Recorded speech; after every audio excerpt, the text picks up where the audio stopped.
ఆ గాయకుని గళంలో గలగలపారే గోదావరి అలలు గమ్మత్తుగా గంతులు వేస్తూ ఉంటాయి. పల్లవి ఆయన చెంత చేరి పారవస్యంతో తన పరువాలను నిండారా పండించుకుంటోంది. చరణదాసిగా ఆయనకి సేవలందిస్తోంది. గజిల్ గానంలోని ప్రతి పదానికి ఆయన ప్రాణం పోస్తున్నాడు. ఆయన గజిల్స్ పరిమళాల పారిజాతాలు, గుబాలించే గులాబీలు, అందాలు చిందించే మందారాలు. ఆయన ఎవరో కాదు, గజిల్ శ్రీనివాస్. ఆయన గజిల్స్లో ప్రత్యేకత ఏమిటి ఉంది? చాలామంది గజిల్స్ పాడతారు. ఆయన పాడుతున్నటువంటి గజిల్స్లో నాటకీయత ఉంది, డ్రామాటిక్ ఎలిమెంట్ అనేటువంటిది ఉందన్నమాట. ఏ పదానికి ఎంతవరకు ఊనికి ఇవ్వాలి, ఎక్కడ హావభావాలని ఏ స్థాయిలో ఎంతవరకు ప్రదర్శించాలి అనేటువంటిది ఆయనకి తెలిసినట్టుగా మిగతా గాయలకి ఎవరికి కూడా తెలియదు.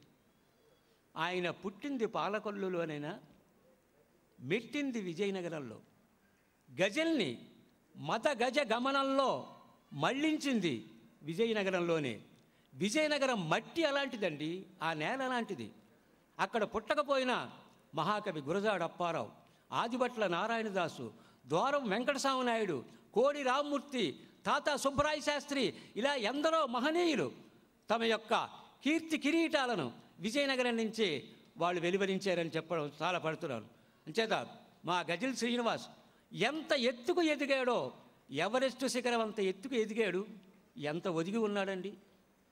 ఏనాడో నేను ఎప్పుడో గజిల్ శ్రీనివాస్ అని పేరు పెట్టినందుకు ఈనాడు నన్ను ఇక్కడ పిలిపించి ఈ విధంగా సన్మానం చేశాడంటే నేను చాలా నిజంగా నా జీవితంలో ఇది నా పూర్వజన్మ సుకృతంగా నేను భావిస్తున్నాను. అంచేత గజిల్ శ్రీనివాస్ నేడు నిజంగా ప్రపంచవ్యాప్తంగా ఇంతటి సమున్నత స్థాయిని ఆక్రమించాడంటే అందులో మా విజయనగరం భాగం కూడా చాలా మట్టుకు ఉన్నదండి. విజయనగరం ఆయన బలమైనటువంటి పునాది అనేది వేసింది. ఆయన గజిల్ ప్రపంచానికే రారాజు కావాలని శత వసంతాలు కుటుంబంతో ఆయురారోగ్య ఐశ్వర్యాలతో జీవించాలని కోరుతూ ఇంతటితో ముగిస్తున్నాను.